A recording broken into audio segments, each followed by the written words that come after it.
ser exibidos na lousa. Vamos iniciar a gravação. A aula está sendo gravada. Muito bom dia a todos e a todas. Espero que estejam bem. Mais uma semana de quarentena. As notícias que eu tive ontem à tarde não são muito auspiciosas para São Paulo. Parece que na capital nós vamos ter ainda um período maior dentro de casa do que nas cidades do interior, porque parece que aqui os índices de descumprimento da quarentena estão altos. Então, as notícias que eu tive ontem não são muito auspiciosas para a capital do estado de São Paulo. É o que temos para hoje. Na aula de ontem, eu trabalhava com vocês uma das formas de pagamento indireto, ou de modos indiretos de pagamento, que é a chamada sub-rogação. Isso significa que alguém paga e este que paga assume a posição que era do credor. Por que a subrogação não se confunde com a cessão de crédito? Expliquei eu ontem. Porque na subrogação, necessariamente temos um pagamento. E esse pagamento faz com que o credor suma do polo ativo. Não há transmissão. O que há é pagamento que retira o credor do polo ativo da obrigação. A subrogação pode ocorrer por dois motivos. Por lei, subrogação pessoal legal, artigo 346 do Código Civil, ou por acordo de vontades, subrogação pessoal convencional, artigo 347 do Código Civil. Vamos começar com as hipóteses de subrogação pessoal legal. Bom, é o artigo 346, que daqui a pouco eu vou pedir para o Marcelo projetar aí para os senhores. O artigo 346 do Código Civil. Bom, na situação descrita no artigo 346, basta que ocorra pagamento para que a subrogação se realize. Por isso que, em termos de natureza jurídica, a subrogação legal, ela depende do pagamento. Ela é ex legis e não ex voluntatis. Ou seja, basta que um pagamento ocorra daqueles descritos nas hipóteses do artigo 346 e a subrogação é automática. O artigo 346 diz, portanto, no seu caput, Henrique, põe o 346 aí no chat, por favor, copia ele. Diz o artigo 346 no seu caput que a subrogação opera-se de pleno direito. E daí, o inciso 1º do artigo 346, eu vou começar pelo inciso 3º, que é o mais fácil. Do terceiro interessado que paga a dívida pela qual era ou podia ser obrigado no todo ou em parte. A primeira hipótese de subrogação legal é o pagamento pelo terceiro interessado. O terceiro interessado, quando paga, se subroga nos direitos do credor originário. Eu já disse isso alguma vez aqui nesse nosso curso, aqui nessa nossa conversa. Eu já dei algum exemplo de um terceiro interessado que paga e se subroga nos direitos do credor originário? Sim ou não? Quem era este credor, este terceiro interessado que paga e se subroga nos direitos do... O devedor solidário, tecnicamente, ele não é terceiro. Tecnicamente, o devedor solidário é codevedor. Agora, os terceiros são os fiadores e os sublocatários. Exatamente isso. O fiador paga e se subroga nos direitos do credor originário. Lembram-se que eu lhes disse que essa era uma grande vantagem do pagamento pelo terceiro interessado? E lembram que eu lhes disse que o terceiro não interessado não tem a vantagem da subrogação? Portanto, aqui fechamos a ideia de que o terceiro interessado que paga tem uma vantagem, se subroga nos direitos do credor. Esse é o inciso 3º do artigo. O inciso primeiro, ele é um inciso que, se eu tivesse lousa, eu desenharia assim para vocês. A deve para B. E A também deve para C. Portanto, A deve duas vezes. Uma para B e uma para C. A lei diz que o credor que paga a dívida do devedor comum se subroga. A deve para B. A deve para C. C chega para B e diz: B, estou pagando para você o que A lhe deve. B aceita e, neste momento, C fica duas vezes credor de A, na dívida que já era sua e na dívida que ele pagou. E isto ocorre com o fenômeno da subrogação. Os senhores vão me perguntar, mas qual é a vantagem deste credor C pagar para B o que A deve para B? O C já tinha um crédito, agora ele tem 2 créditos para com A? Sim, ele tem 2 créditos para com A. E qual é a vantagem dele ter 2 créditos para com A? A doutrina dá como exemplo a situação em que o credor C tem uma dívida quirografária com A, sem garantia real. Já o credor B tem uma dívida garantida por hipoteca ou por penhor, mas por hipoteca, dada sobre o imóvel. Quando C paga a B o que A deve a B, C se subroga e tem a hipoteca que era originalmente garantindo dívida de B para executar. Então, reparem, C fica com 2 dívidas com relação a uma dívida quirografária e uma dívida garantida por hipoteca. Qual é a vantagem negocial disso? Ele faz uma conta, ele descobre que o bem dado em hipoteca tem um valor suficiente para cobrir as 2 dívidas, a quirografária e a hipotecária, e ele vai e promove a execução e penhora aquele bem. Isto tem que ser analisado de acordo com a vantagem comercial, negocial, do mundo dos negócios, não do direito. Porque, normalmente, se A deve para B e A deve para C, C não vai pagar B para se subrogar. C quer mais é cobrar A para que A lhe pague. Então, quando eu dou esse exemplo do imóvel hipotecado na primeira dívida de A para com B, é um exemplo que segue uma lógica jurídica, em que o B tem a preferência na execução do bem dado em hipoteca. Lembra-se que eu expliquei no artigo 333 que os credores hipotecários e pignoratícios têm preferência? Então, B tem preferência na execução daquele bem. E e C, quando se subroga nos direitos, pode penhorar 2 vezes a casa, o imóvel dado em hipoteca. Na primeira, porque agora ele é credor hipotecário, porque houve a subrogação. E na segunda, por ser credor quirografário.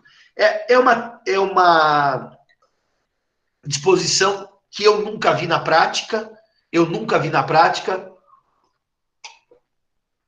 mas, enfim, o código permite esta subrogação quando eu pago a dívida do devedor comum ao outro credor.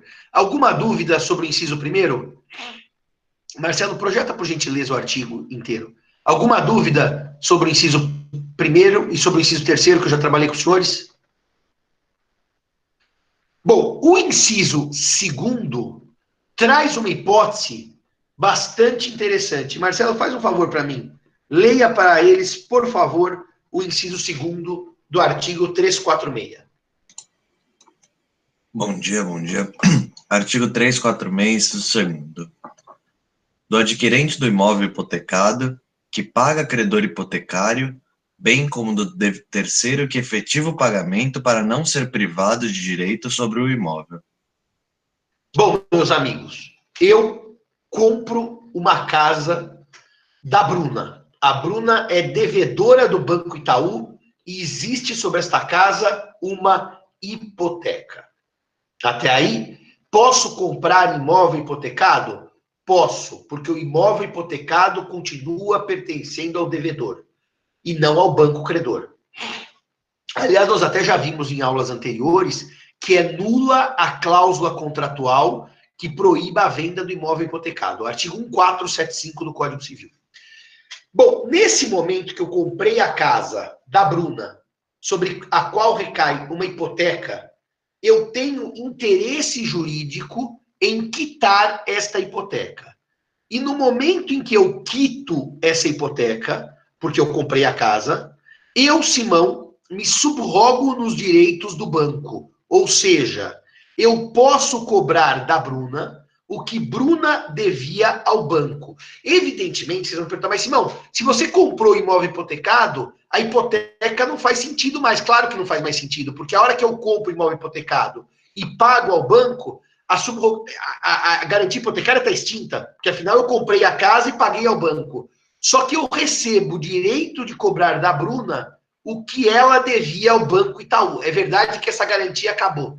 Mas vamos supor que ela tivesse, na hora que ela pegou o empréstimo junto ao Banco Itaú, dado duas garantias. A casa em hipoteca e uma fiança. Então a Bruna chega e fala assim, Itaú, eu quero 5 milhões de reais. O banco diz assim, bom, para te emprestar 5 milhões, Bruna, você precisa me dar duas garantias. Então a Bruna dá um imóvel comercial dela e dá mais uma garantia de um fiador, que é o Henrique. O Simão compra esse imóvel comercial da Bruna, o Simão procura o Banco Itaú e quita a hipoteca. E paga a dívida, porque afinal comprou um imóvel hipotecado. Simão se subroga nos direitos do Banco Itaú. Pode demandar Bruna? Pode. E pode demandar Bruna e cobrar ainda de Henrique, que é o fiador? Resposta, sim. Por que também na prática esse inciso é praticamente morto? Porque na hora que eu compro um imóvel dado em garantia hipotecária, na prática, Bruna vai dizer assim, Simão, é o seguinte, você vai me pagar tanto, isso é do dia a dia, tá, senhores? É da prática. E o que tiver devendo de resto é você que paga para o banco. Eu não tenho mais nenhuma responsabilidade. São normalmente contratos de gaveta por quê? Porque não são mostrados ao banco, são feitos entre os particulares, em que simplesmente, na prática, a Bruna diz, eu vendo os direitos, a propriedade da casa que está hipotecada ao Itaú, mas você não cobra mais nada de mim. Eu nunca vi na prática alguém comprar um imóvel e poder demandar o vendedor por dívida. Portanto, esse inciso também é um inciso de pouca ou nenhuma utilidade prática. O inciso mais prático, mais usado, é o inciso terceiro. Agora, senhores e senhoras, uma pergunta bem bonitinha.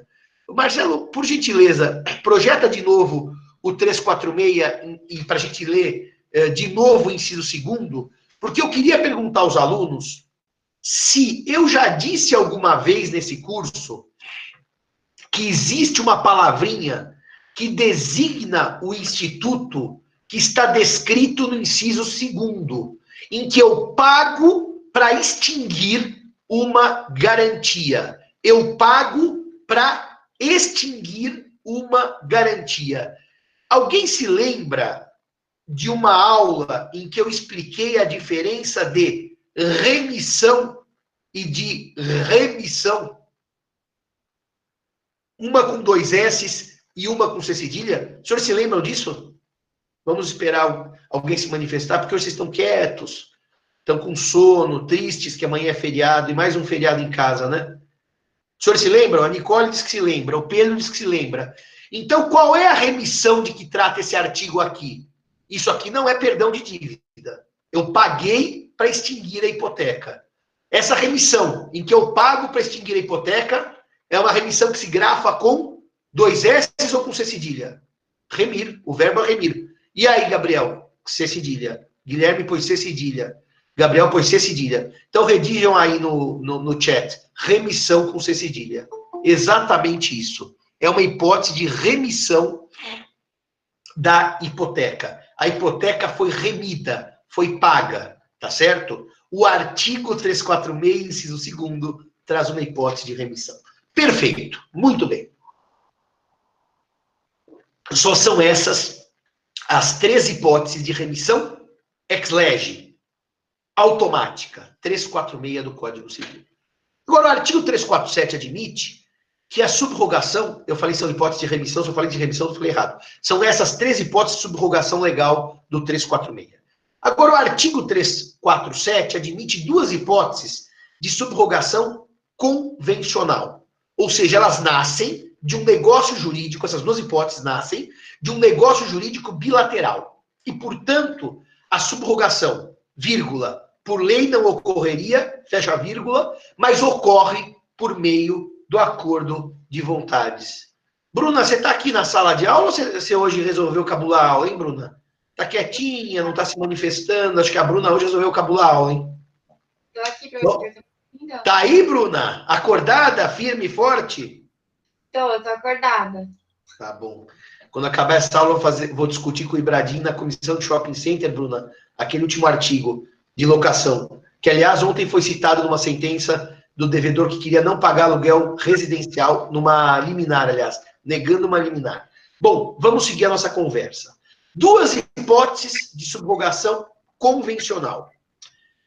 A primeira hipótese é um acordo entre o credor originário e aquele que vai pagar a dívida para o credor originário. Portanto, eu vou ter um terceiro que diz assim: sou terceiro não interessado. Ótimo.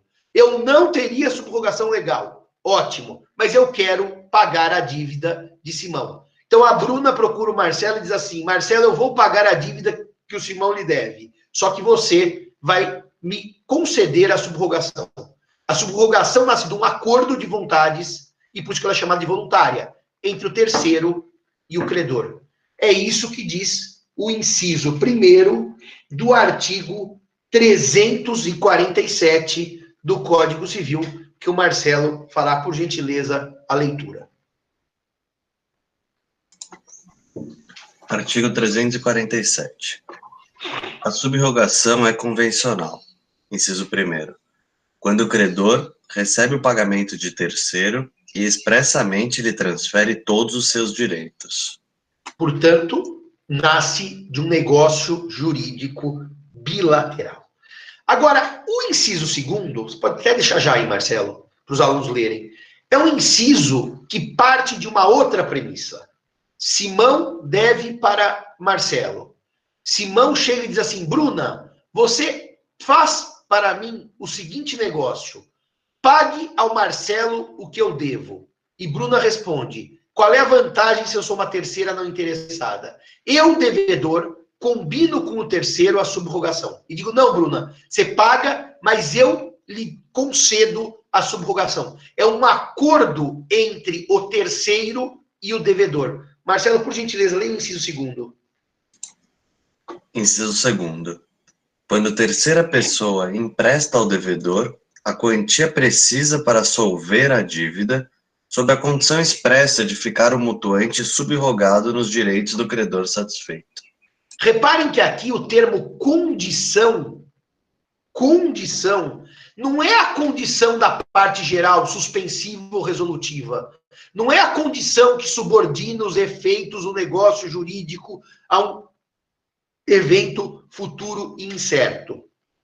É uma condição que nasce como condição negocial, ou seja, faz parte do acordo. Aqui o termo sob condição, aliás, como que ela usa?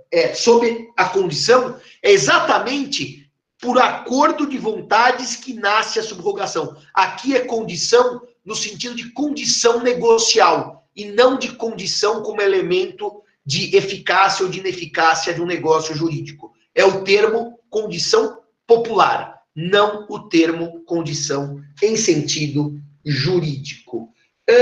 O artigo 349, ele vai dizer o óbvio, e o óbvio é o seguinte: a subrogação transfere ao novo credor todos os direitos, ações, privilégios e garantias do primitivo em relação à dívida contra o devedor principal e seus fiadores. O que o artigo 349 dá é o efeito da subrogação, que, portanto, transfere todos os direitos ao subrogado. Isso é independente de o terceiro ser interessado, Vitor? Se o terceiro for interessado, a subrogação é legal por meio do pagamento. Mas eu não descarto uma hipótese de um terceiro interessado combinar com o devedor e falar, eu só pago se a gente fizer o acordo de subrogação. Então, se o terceiro interessado paga a dívida, a subrogação é legal. Se o terceiro interessado combina com o credor ou devedor, eles podem, sim, mesmo como terceiros interessados, estipularem subrogação convencional. Então, Simão, como é que eu sei se o fiador pagou como terceiro interessado e a subrogação é legal, ou se ele combinou com o credor e a subrogação é convencional? Ué, depende. Se ele chegou e simplesmente pagou a dívida, a subrogação é legal. Se ele chegou e disse assim, ó, eu pago com a condição de me subrogar, e o credor concordou, daí a subrogação é convencional, mesmo se o pagamento foi feito pelo fiador. Marcelo, faz uma nota naquela nossa lista de questões atualizada do Código Civil, para que eu também fale isso, que o terceiro interessado pode se valer da subrogação convencional, se assim o combinar com o credor ou com o devedor. Dito isto, nós vamos para uma questão que, aliás, me ligou o Marcelo anteontem e me fez uma pergunta. Eu não vou falar o artigo, porque eu não quero que os senhores leiam antes. Eu quero que os senhores entendam o raciocínio jurídico. Veio, há muitos anos, um amigo do meu pai, empresário, e disse assim, eu tenho uma prima que veio de Ribeirão Preto, resolveu montar uma loja de produtos finos, chiques e decoração, aqui em São Paulo, no bairro da Vila Nova Conceição, que é um bairro vizinho ao meu, que é um bairro caríssimo, e ela alugou o imóvel e me pediu para ser fiador. Bom, os senhores já imaginam o que aconteceu. A loja não deu certo, foi pro buraco, a prima pegou, abandonou o imóvel, não fez a entrega de chaves, não avisou o primo que a loja tinha quebrado e sumiu e voltou para Ribeirão Preto. Aliás, o professor Marcato fazia uma brincadeira com a gente quando a gente era aluno sobre ser fiador, que ele dizia assim, se alguém pedir a você para ser fiador, briga com a pessoa antes de assumir a fiança, porque depois você vai brigar e ainda pagar a conta. Então é melhor só brigar sem pagar a conta. Aliás, eu digo isso para todos os meus clientes. Bom, mas enfim, ele me chegou com uma conta, naquela época, há muitos anos, de 50 mil reais em aberto. Por quê? O locador não recebeu, ligou para o fiador e disse assim, paga, você é terceiro interessado. E o fiador foi e negociou com o locador. Quer dizer, eu negociei. Porque tinha uma questão interessante ali. O meu cliente, que era o fiador, tinha dinheiro para pagar e tinha bastante dinheiro. Não era um cara pobre.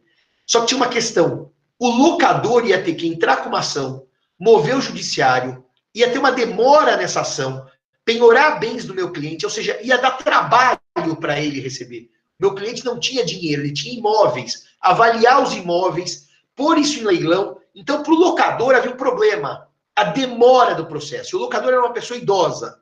Daí eu combinei com o advogado do locador o seguinte, é verdade que a locatária que sumiu deve 50. É verdade que meu cliente é fiador e responde por 50. Haftung sem Schuld. Mas eu quero fazer o seguinte, meu cliente não quer o processo, não quer nada, ele quer pagar, vamos negociar. E negociamos. E o meu cliente pagou 30 mil e não 50. Muito bem. O terceiro interessado que paga a dívida se subroga nos direitos do credor. Então, meu cliente passou a ser credor com a vantagem da subrogação na importância de alternativa A, 50 mil, que era o valor efetivamente devido pela prima devedora, ou apenas 30, que é o valor que ele pagou para exonerar a prima da obrigação. A pergunta é muito simples. Na chamada subrogação legal, o subrogado cobra quanto devia o devedor originário ou quanto ele, subrogado, pagou para exonerar o devedor originário. Então, a pergunta é, letra A, valor original da dívida, letra B, valor efetivamente pago pelo fiador. A ou B?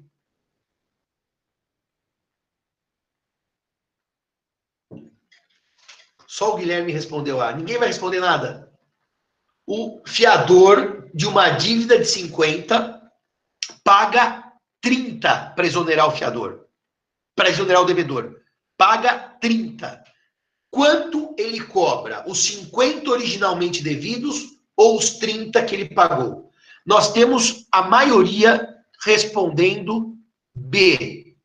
E alguns responderam A. O artigo que o Marcelo vai pôr aí na lousa para vocês, o 350, na lousa virtual, né? Porque a noção de lousa mudou também, vai dizer que na subrogação legal, o subrogado não poderá exercer os direitos e as ações do credor, senão até a soma que tiver desembolsado, até a soma que tiver desembolsado para desobrigar o devedor. Deixa o slide um pouco aí na tela, Marcelo. Meus amigos, se ele só cobra no limite que ele pagou, e ele pagou 30, os outros 20, ele negociou bem, não precisou pagar e não terá direito de cobrar do devedor originário. O 350, então, limita a possibilidade de cobrança no momento do regresso. No meu exemplo, se eu paguei 30, é 30 que eu cobro do devedor subrogado e não 50, que era o valor da dívida. A doutrina discute, é muito interessante isso aqui, viu? A doutrina discute se na subrogação convencional vale a mesma regra. Porque o artigo que o Marcelo está projetando diz na subrogação legal. Agora fecha o artigo, Marcelo, por gentileza. Na subrogação legal. Então, na convencional, não há regra expressa. Então, vamos lá. O Simão é um terceiro não interessado. E fala assim, Marcelo, a Bruna está te devendo 50. Sim, a Bruna está me devendo 50, Simão. Eu quero pagar a dívida da Bruna, só que eu quero com a condição expressa de que você me transfira os direitos. Subrogação. Diz assim, você vai me pagar o que a Bruna me deve? Claro, vou pagar.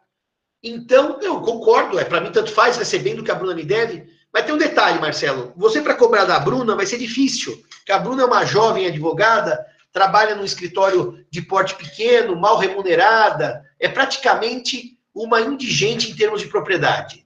Então, a Bruna não tem como te pagar. Você negociou mal ao emprestar o dinheiro para a Bruna. Daí o Marcelo perguntou, onde você quer chegar com essa conversa? Eu só quero pagar 30. Subrogação convencional. Fala, tá bom, vai, Simão. Já que eu emprestei mal, já que da Bruna não vou receber nada, eu concordo em receber 30. Só que a gente vai pôr no contrato, olha que coisa interessante, que o Simão paga 30, se subroga e pode cobrar da Bruna a integralidade do crédito. Aqui eu tenho uma dúvida genuína, porque o artigo 350 diria isso não é possível, mas ele é expressamente previsto para subrogação legal. Aqui não é legal. Bruna deve 50 a Marcelo, Simão quer pagar 30, Marcelo aceita e Marcelo concorda numa subrogação em 50. Antecipa aos senhores. A doutrina civilista está dividida neste ponto. Há quem entenda que é possível que Simão cobre de Bruna 50, já que ele combinou com o Marcelo, e há quem diga que Simão só pode cobrar 30 por analogia à regra do artigo 350. Antes de eu explicar quem apoia qual tese, qual das teses vocês acham mais adequada? Se ele puder cobrar tudo depois, não incentiva o adimplemento? O adimplemento pela Bruna fica, de qualquer maneira, indiferente, Gabriel, porque se eu paguei 30 e posso cobrar 50, a Bruna devia 50 e continua devendo 50. Então, para ela não muda. Não me parece que poder cobrar tudo ou poder cobrar menos incentiva o adimplemento. Não me parece. Mas eu pergunto a vocês todos. Letra A. Paguei 30 pelo que valia 50, mas posso cobrar 50 porque a subrogação é convencional. Letra B. Paguei 30 pelo que valia 50. Só posso cobrar 30 por aplicação analógica do artigo 350 do Código Civil. Digam para mim, Cobro tudo, letra A, ou só o que eu paguei, letra B?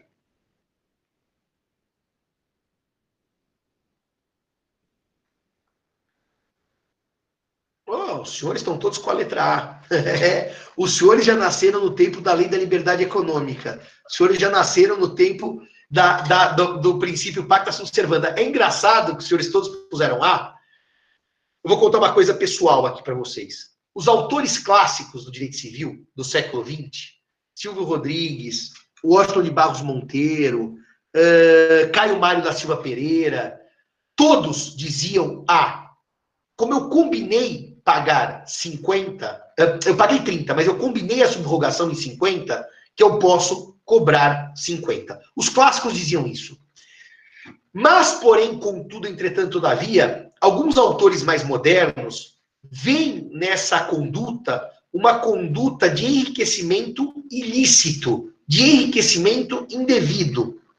E, portanto, dizem, como, por exemplo, faz o professor Gustavo Tepedino, que quem paga 30, mesmo combinando cobrar 50, só pode cobrar 30. Eu, na fase que eu era mais principiológico, mais a fase civil constitucional, a fase que eu tive um namoro por essa corrente, ontem o professor Otávio Luiz, Marcelo, Bruno Henrique, ainda me dizia assim, na banca de pós-doutoramento do João Aguirre, ele dizia assim, é uma alegria fazer a banca com o professor Simão, o mais ferrenho defensor das categorias jurídicas. Para mim, valeu como título da Isabel e do Fernando, os mais católicos dos reis, né? Outorgado pelo Papa. Eu, naquela fase mais animada, eu até dava alguma razão para a ideia de que eu não podia cobrar 50 se eu paguei 30. Mas isso é um equívoco. Caio Mário, Silvio Rodrigues e Washington têm toda a razão. Como a subrogação é convencional, ela nasce do acordo, vale o acordo. Se eu acordei pagar 50, pagar 30, mesmo Bruna devendo 50, a situação da Bruna não piora. Eu não piorei a situação da devedora Bruna. Ela continua devendo 50. Portanto, a causa de Simão cobrar de Bruna 50 são duas. Que Bruna já devia 50. E 2, que Simão combinou com Cairala cobrar 50 da Bruna. E, portanto, é uma ideia clara de causa nascida do acordo de vontades. Eu penso na ideia da compra da nota promissória que se pode cobrar o todo. Também tem razão, porque a nota promissória é um título de crédito. Só que aí só tem um detalhe, tá? Aí não seria, em tese, uma subrogação, Guilherme. Quando eu compro um crédito exemplificado, titularizado por uma nota promissória, é uma cessão de crédito, porque eu comprei o crédito, tá? Não houve pagamento. Na subrogação, não se esqueçam que mesmo na convencional tem que ter havido pagamento. Matheus pergunta, creio que se não pudesse, 350 não deixaria expresso legal. Matheus, é meu último argumento. Se o artigo 350 põe na subrogação legal e não mencionou a convencional, me parece que é óbvio que o pensamento da mens legis, não é mens legislatória de quem fez a lei, é exatamente permitir a cobrança integral na subrogação convencional. Eu estou totalmente de acordo com o Matheus. A última nota que eu quero fazer para acabar a subrogação e acabar esse primeiro bloco de aulas diz respeito ao artigo 351, que o Marcelo ainda não vai pôr na tela. Existe um problema prático aqui, que é o seguinte. Simão é fiador, Bruna é credora e Marcelo é devedor. Marcelo é o locatário. Eu chego assim e digo, Bruna, quanto o Marcelo te deve? A Bruna diz, Simão, ele não paga aluguel há anos. A dívida hoje é de 100 mil reais. Eu falo, bom, Bruna, é o seguinte, eu não tenho 100, mas eu vou te pagar 80 para extinguir parcialmente a dívida. E Marcelo continua devedor de 20. Então, o que acontece nesse momento? Bruna, credora, tem uma extinção parcial da dívida. Mas Marcelo continua devedor em 20 e Simão continua fiador em 20. Agora nós temos um pequeno problema prático, meus amigos. Qual é o pequeno problema prático? Simão tem regresso contra Marcelo de 80, porque pagou 80. Mas Bruna pode cobrar de Marcelo 20. Então imaginemos que Simão propõe uma ação de cobrança contra o devedor Marcelo de 80. Pagamento parcial que ele fez a Bruna. E Bruna propõe uma ação contra Marcelo do pagamento dos 20. Até vamos, só para ficar um exemplo didático, a Bruna nem demanda o fiador Simão. A Bruna demanda o Marcelo em 20 e o Simão demanda o Marcelo em 80 no regresso. Temos duas pessoas que querem receber de Marcelo. O que diz o artigo 351? O Marcelo vai fazer a leitura e depois nós vamos fazer um pequeniníssimo intervalo. Diga aí, Marcelo, por favor. Artigo 351. O credor originário, só em parte reembolsado, terá preferência ao subrogado, na cobrança da dívida restante, se os bens do devedor não chegarem para saldar inteiramente o que a um e outro dever. Ou seja, Marcelo deve 20 para Bruno e 80 para Simão, tudo bem? Marcelo tem um patrimônio de 100, ótimo, Bruna recebe 20, Simão 80, tudo bem? Só que se Marcelo tiver um patrimônio de 90, Marcelo, quem recebe antes? Quem recebe antes, Marcelo? Se você só tiver um patrimônio de 90 e você deve 20 para Bruna e 80 para Simão. O credor originário recebe. Ou seja, a Bruna recebe os 20 e o Simão 70. Se não houver bens suficientes, o credor originário tem uma preferência sobre o subrogado. Se houver para todo mundo, Bruna recebe 20 e Simão recebe 80. Se não houver bens suficientes, Bruna recebe 20 e Simão recebe o que tiver sobrado. Há uma preferência em favor do credor originário sobre o credor subrogado nas hipóteses de pagamento parcial. Alguma dúvida sobre isso, senhores, senhoras e senhoritas? Nenhuma dúvida? Fale. Sobre aquela discussão do 350, e a razão do legislador e da lei, eu abri aqui o Clóvis, e olha que interessante que ele diz. Na discussão deste artigo, na comissão da Câmara, insisti para que o dispositivo compreendesse subrogação legal e convencional. A do credor seguiria, como segue, as normas da seção, como que se lhe ajustarem. Não foi, porém, atendido, e vingou opinião contrária, prestigiada por Oliveira Figueiredo, de que, na subrogação convencional, não se tem de atender à soma, que o subrogado tiver desembolsado para desobrigar o devedor. Muito interessante, né? Eles discutiram exatamente esse ponto. Esse trecho e põe, porque no meu Código Civil comentado eu escrevo assim, ó. Eu não escrevi tão detalhadamente, mas eu queria completar essa ideia. Olha o que eu ponho aqui, tá? No Código Civil comentado. Essa é a leitura que prevalece desde os debates quanto ao projeto Clóvis Bevilacqua. Portanto, eu já tinha feito essa leitura em algum momento, tá certo? E, portanto, realmente, o Bevilacqua foi derrotado no debate, e esse debate não se travou novamente na elaboração do Código atual. Portanto, prevalece o chamado caráter especulativo da subrogação convencional. Depois só põe isso também naquelas notas que eu vou acrescer aqui no código, que eu quero fazer essa observação, que no debate, a emenda que prevaleceu é de Oliveira... Marcelo, é de Oliveira? Figueiredo. Oliveira Figueiredo. Tá bom, eu tenho que lembrar esse nome. Professor, o artigo 347, 1 da subrogação legal, convencional por acordo, ele qual que é o termo que o Luiz usa? Complementa o 305? Na verdade, ele dialoga com o 305. porque o 305 traz o pagamento pelo terceiro não interessado. Então, quer dizer, a regra do pagamento pelo terceiro não interessado é o 305. E o 3471 excepciona essa situação. Então, no fundo, eles dialogam. Eu não diria que ele complementa, eu diria que ele excepciona, talvez, numa precisão teórica maior. Tá bom, Luiz? E Oliveira Figueiredo, então, é o homem que conseguiu dar caráter especulativo à subrogação convencional no Brasil. Que beleza! O homem lê, assiste às aulas do professor Simão com o Código Bevilacqua. E o Henrique me confessou outro dia, eu fiquei até emocionado, que assiste essas minhas aulas virtuais com o digesto seguindo Justiniano.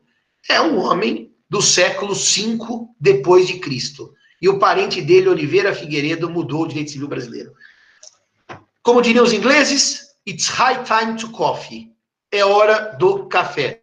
Voltamos depois do intervalo para prosseguir com a novação. Henrique, sua única falha é estar lendo o digesto na tradução pro espanhol do Garcia del Corral. Deveria ler em latim para mostrar a sua genuína erudição.